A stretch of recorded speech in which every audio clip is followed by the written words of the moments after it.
So hello guys, welcome to ప్రకృతి pulse. ఈరోజు మనము కోడిగానిపల్లి మడకశిర మండలంలో ఉన్నాము.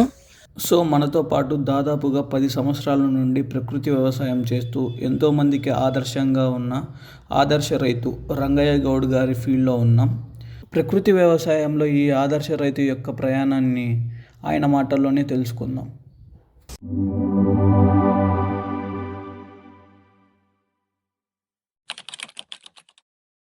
నమస్కారం అండి. నమస్తే సార్, చెప్పండి సార్. సో ఆదర్శ రైతు మీ పేరు మీ ఫార్మింగ్ బ్యాక్గ్రౌండ్ గురించి ఒకసారి మా వ్యూవర్స్ కోసం చెప్పండి. మా పేరు వచ్చి రంగయ్య గౌడ్ అని. మాది కోడిగానిపల్లి విలేజ్, మడకశిర మండలం, సత్యసాయి జిల్లాకు వస్తుంది.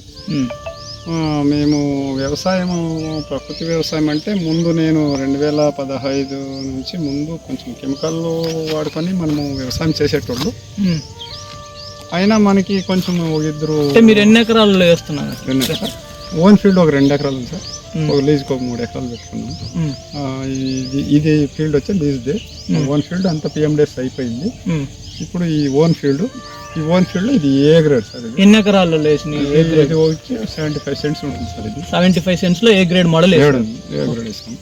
ఓకే, అయితే మీరు ఈ బయోడైవర్సిటీ అసలు మీరు ప్రకృతి వ్యవసాయం చేయాలి అని ఎప్పటి నుంచి మీరు అనుకొని ఎప్పటి నుంచి స్టార్ట్ చేశారు ఈ ప్రకృతి వ్యవసాయాన్ని? ఇది 2015లో మాకు అంతగా మనం ప్రకృతి వ్యవసాయం గురించి మాకు తెలియదు.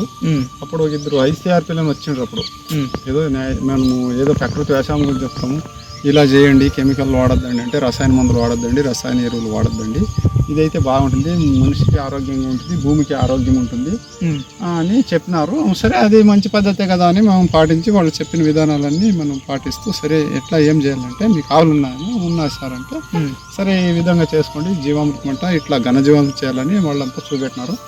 అయిన తర్వాత ఒక 6 నెలల వరకు వాళ్ళు చెప్పినట్టు విన్నాము. తర్వాత ఎక్కడో కాకినాడలో మనం పాలేకర్ ట్రైనింగ్ ఉంది, రాండి రైతులు తీసుకెళ్తున్నాము అంటే వాళ్ళ జట్లో మనము కూడా తీసుకెళ్లారు. మేము 12 రోజులు పాలేకర్ విధానాన్ని అనుసరించి వాళ్ళు చెప్పిన అన్ని పాటించినాము. చూస్తే అది మంచి పద్ధతే. అప్పటి నుంచి నేను ఈ పద్ధతి చేస్తే భూమికి జీవం పోసినట్లయింది, మనం మంచి అందరికి సమాజానికి మంచి ఆహారం ఇచ్చినట్లయితుంది అనే ఉద్దేశంతో మేము నాటి ఆవులు పేడ గంజుతో వ్యవసాయం చేసుకుంటూ ఈ ప్రకృతి వ్యవసాయం అనేది చేసుకుంటూ వస్తున్నాము.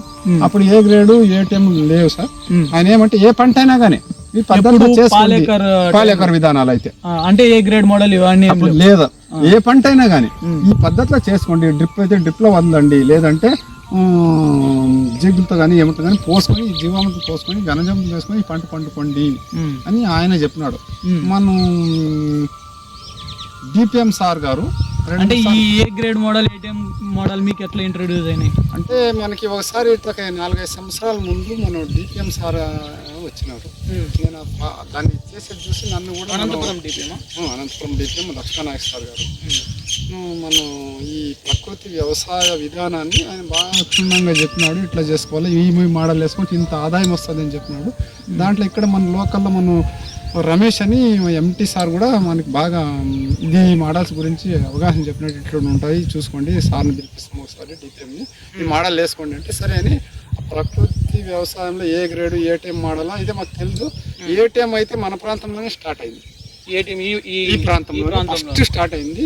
అక్కడ మనం కూడా వెళ్ళిపోయి ఆయన చెప్పిండే విధానాన్ని పాటించి 4 అడుగులు బెడ్ వేసుకొని 1 అడుగు కాలువ చేసుకొని ఇట్లా చేసుకుంటే అన్ని రకాలు తీగ జాతి కానీ గడ్డ జాతి కానీ ఆకుకూరలు కానీ మళ్ళీ కూరగాయలు కానీ మళ్ళీ తీగ జాతి కానీ వేసుకుంటే ఇట్లా పండుకోవచ్చు, నెలకి ఇంత ఆదాయం వస్తుందని మనం లక్ష్మణనాయక్ చెప్పేదాని వల్ల మనం ఏటీఎం వేసుకున్నాం. అది ఏటీఎం ప్రిపేర్ చేసుకొని వేసుకున్నాం.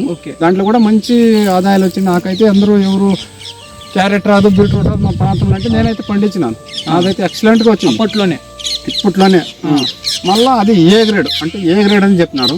ఏ గ్రేడ్ అయితే దాదాపు 18 నుంచి 25 రకాలు కొన్ని ఇవన్నీ వేసుకోండి, దీంట్లో కూడా మంచి ఆదాయం వస్తుందంటే అది కూడా వేసినాం. ఏ గ్రేడ్ అంటే ఏ గ్రేడ్ అంటే 5 మెయిన్ క్రాప్స్, 5 క్రాప్స్ కంటే ఎక్కువ ఉండేవి అంటే 5 పంటల కంటే ఎక్కువ ఉండే పంటలన్నీ కలిస్తే ఏ గ్రేడ్ అవుతుంది. ఓకే, దానికి ఇది ఏ గ్రేడ్ సార్. ఇప్పుడు ప్రస్తుతం ఉండే ఈ పొలం ఏ గ్రేడ్ ఉంటాము మనం. ఇది మెయిన్ క్రాప్ వచ్చి చామంతి, వైట్, ఎల్లో ఉంది. దీంట్లో కొంచెం బంతి కూడా ఉంది, ఇంకా వంగ, మిరప, టమోటా, బీట్రూట్, క్యారెట్, ముల్లంగి కూడా హార్వెస్ట్ అయిపోయింది, బీట్రూట్ హార్వెస్ట్ అయిపోయింది, ఇప్పుడు క్యారెట్ వస్తుంది.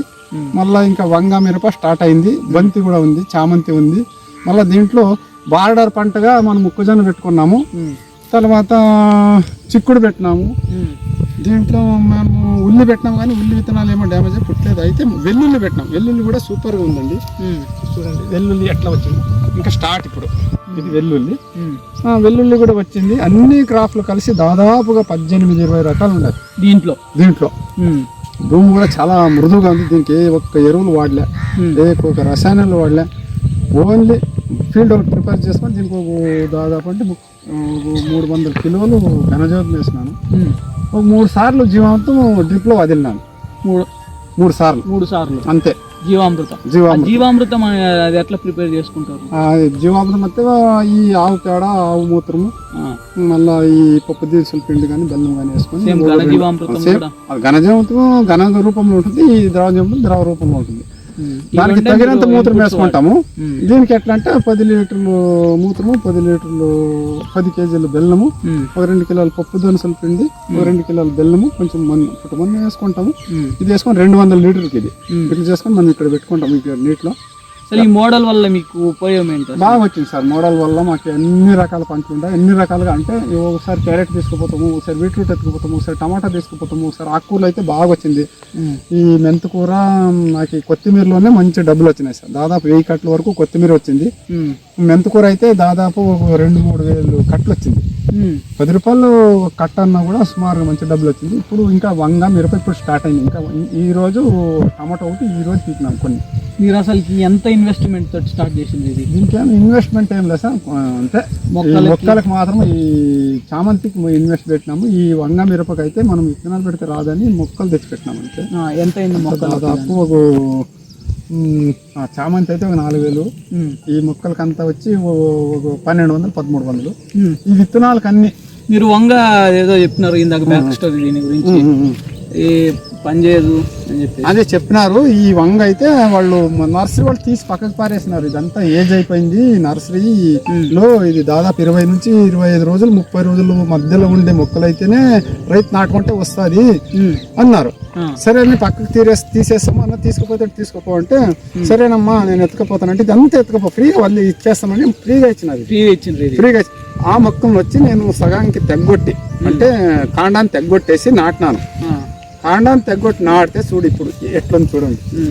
చిన్న మొక్కలు 15-20 రోజులు మొక్కలు ఎట్లా వచ్చింది దానికంటే బాగానే వచ్చింది. దీనికి అసలు అంటే భూమిలో సారవంతం ఉంది. అంటే భూమి బాగుంటే ఏ మొక్క నాటినా బాగా వస్తుంది. భూమిలో సారం లేకుంటే నీ మేత మొక్క ఏది నాటినా రాదు. అది ఇప్పుడు భూమిని సారవంతం చేయడానికి ఏం ఫెర్టిలైజర్ వాడట్లేదు, ఏం వాడట్లేదు పూర్తిగా. సో మీరు మల్బరీ ఫీల్డ్ కూడా వేసారని విన్నాము. సో దాని గురించి అంటే పక్క కెమికల్ ఫార్మర్స్ తో పోలిస్తే ఆ ఆకు చాలా మందంగా ఉంటుంది, ఆ క్వాలిటీ వేరే ఉంటుందని విన్నాము. అంటే మీరు దాని గురించి ఎట్లా ఒకసారి చెప్పండి మీ మాటల్లో. సార్ మేము రీసెంట్గా దాదాపు 1.5 ఎకరాలు మల్బరీ నాటినాము. 1.5 ఎకరాలు 6800 మొక్కలు. అంటే అది కూడా కడ్డులు, అంటే కాండాన్ని కట్ చేసి మేము పెట్టినాం. చాలా మంది నర్సరీ చేస్తారు. ఇక్కడ అమరాపూర్ దగ్గర నర్సరీ దొరుకుతుంది, అగ్రహారం అని. అది 3.5-4 రూపాయలు ఒక్కటి అమ్ముతారు నర్సరీ. అది కూడా కాకుండా డైరెక్ట్ గా రైతు దగ్గర మనం చూసిండే రైతు దగ్గర కడ్డీ తీసుకొచ్చి ఫ్రీగానే నాటుకున్నాం.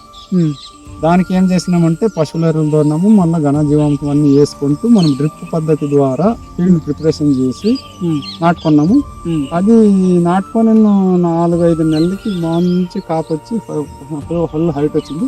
పక్కనంతా కెమికల్ రైతులు వీళ్ళంతా వేసుకున్నాం. చాలా సంవత్సరాల నుంచి ఉంది. ఆ ఆకు క్వాలిటీకి, ఆ లీఫ్ క్వాలిటీకి మా ఆకు క్వాలిటీకి చాలా డిఫరెన్స్ ఉంది. ఈ ఆకు వంచినా కూడా వంగదు, అంత బలంగా అంత దృఢంగా ఉంది. వాళ్ళదైతే మెత్తగా ఉంది. అది ఆ ఆకు వేస్తే పురుగులు, పాల పురుగు వస్తుంది, అది రాదు, గట్టిగా ఉంటుంది. పెస్ట్ అటాక్ తక్కువ, దానికి ఏం వాడలే. మొత్తం భూమి కూడా ఏ ఒక్క కలుపు మొక్కలు కూడా లేకుండా మంచి సారవంతంగా ఉంది. అది మనం మేపినా కూడా 80 కిలోలు వచ్చింది మన గుడ్డుకు. ఫస్ట్ క్రాప్ అది తీసుకొని మార్కెట్కి వెళ్ళినాము. హిందూపురం 19వ తేదీ మొన్న, అంటే డిసెంబర్ 19వ తేదీ మార్కెట్కి వెళ్ళినాం. ఆ రోజు 600 నుంచి 830 టాప్ పోయింది. టాప్ లో మాది టాప్ అయింది. ఆ, అది ఎవరు చూసినా మా గూడు మా కుక్క అంటే మా గూడుని ముట్టుకుంటారు అన్నమాట. ఇది ఎంత గట్టిగా ఉంది బాగుంది అని బ్లేడ్ తో ఇట్లా కోసి చెక్ చేసిన గట్టిగా ఉంది.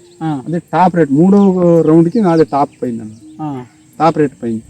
దానికోసం అంటే భూమిలో కూడా మనం ఈ ఘనజీవం వేయడం వల్ల లీఫ్ క్వాలిటీ అనేది వస్తుంది. లీఫ్ క్వాలిటీ ఉంటే ఆల్రెడీ మనం పట్టు పురుగులు క్వాలిటీ వస్తుంది అనమాట. అంటే దాదాపు అంటే ఒక 50 మీటర్లు ఎక్కువ తిప్పుతుంది అది. 50 మీటర్లు అందరివి 550 600 గూళ్ళు వేస్తే కిలో వస్తే మాది 500 గూళ్ళకి కిలో వస్తుంది. అంటే వెయిట్ వస్తుంది, దారం వేసుకుంటుంది, పురుగు తిని బాగా ఈ మందమాకు తింటే వెయిట్ వస్తుంది, క్వాలిటీ ఉంటుంది అన్నమాట. ఎవడు ఎక్కడిది అంటున్నారు మడకశిర ఫలానా ప్రాంతం చెప్పిన మనం సిరికల్చర్ ఏడి వచ్చి మొత్తం 5 మండలాలు తిరిగి ఇంతవరకు నర్సరీలో ఇంత క్వాలిటీ యాప్ తీసింది ఎవరు చూడలేదు నేను అని ఒక సిరికల్చర్ ఏడి చెప్పినాడు ఫీల్డ్లోకి వచ్చి. ఆయన బిల్ పెట్టాలి కదా దానికి, పెడితే ఒక సిరికల్చర్ డిపార్ట్మెంట్ కూర్చి ఒక షెడ్కి కానీ దీనికి కానీ ఒక ఇంతో ఆర్థిక సాయం చేస్తారు. అందుకోసం చూడడానికి వచ్చినాడు, ఎంత పెట్టినారు వీళ్ళు ఎంత రాస్తున్నారు తెలుసుకోవాలి ఎలా ఉంది మీ పద్ధతులు ఆయన తెలుసు. 2-3 సార్లు మమ్మల్ని కూడా పిలిపించి ఆడ మీటింగ్ పెట్టినాడు సిరికల్చర్ ఆఫీస్ లో. ఇది ఎట్లంటే మీరు చేసే పద్ధతి బాగుంటుంది, మా సిరికల్చర్ కి చాలా మంది పత్తి మిరప కొన్ని పంటలు పెట్టి విపరీతమైన మందులు కొట్టి సిరికల్చర్ కి మందులు అనేది కాదు, ఇక్కడ మందు కొట్టినా షెడ్ లో ఉండే పురుగులు చనిపోతాయి. పక్కలో ఏడన్నా రైతులు కొడితే మల్లబరి పక్కలో ఎవరన్నా కొట్టినా కూడా చనిపోతాయి. అందుకోసం మీ ప్రకృతి వ్యవసాయం చాలా బాగుంది, ఇది అన్ని మీరు కంటిన్యూ చేయండి, మా మల్బరీలు కూడా చేస్తాము మేము చెప్తామని మా అమ్మని తీసుకెళ్ళి అందరినీ దాదాపు ఒక 20-30 మందిని తీసుకెళ్ళి సిరికల్చర్ ఆఫీసులో మాకు మీటింగ్ కూడా పెట్టినారు. అంటే ఈ పురుగులకి కెమికల్ వల్ల ఇబ్బంది, చీడ పురుగులు ఎంతో మల్లబరి పురుగులు అంతే. చీడ పురుగు చనిపోవడానికి కెమికల్ వాడేస్తాం, అంటే మందులు కొడతాం, ఆ మందులు అవటి తర్వాత అవి చనిపోతాయి, అవి చెడు పురుగులే. అందుకోసము ఇప్పుడు చూడండి రీసెంట్ గా అక్కడ ఉంది మల్బరీ, ఒక ఆయన మొక్కజొన్నకు మందు కొట్టినాడు, పక్కలో ఉండే మల్బరీ తీసుకుపోయి వేస్తే చిన్న పురుగులు మొత్తం చనిపోయినాయి. ఏది ఫీల్డ్ కొట్టిన పక్కన కొట్టినా కూడా చనిపోయినాయి. అట్లా మనం ఎట్టి పరిస్థితిలో మల్బరీ ఉంటే ఏ ఒక్క కెమికల్ వాడకూడదు. ఎంత మనం నేచురల్ పద్ధతిలో చేస్తే మల్బరీ అంత దిగుబడి వస్తుంది, అంత క్వాలిటీగా ఉంటుంది అనమాట. అది ఇప్పుడు మీరు రీసెంట్ గా చూడండి పక్కలోనే మల్బరీ ఉంది, లేదా అక్కడ మల్బరీ ఉంది, చూపెడతారు. దానికి దీనికి మీరు డిఫరెన్స్ ఒకసారి చూడండి తెలుస్తుంది. దాని ఆకు ఇంకా ఫస్ట్ అది ఇది దాదాపు అంటే 8 సంవత్సరాలు అయింది, 8-9 సంవత్సరాలు ఇది నాటి చేసి, అంటే నాట్లు వేసి ఈ మొక్కలు. అది వచ్చి ఖాళీ 8 నెలలు అయింది, 8 నెలలు కూడా కాలే, ఇంకా 6 నెలలు అయింది. దానికి దీనికి లీఫ్ డిఫరెన్స్, ఒక క్వాలిటీ డిఫరెన్స్ మీరు చెక్ చేసుకుంటే తెలుస్తుంది. మేము అక్కడ కనబడుతుంది కదా, చూసి అయిపోతాయి.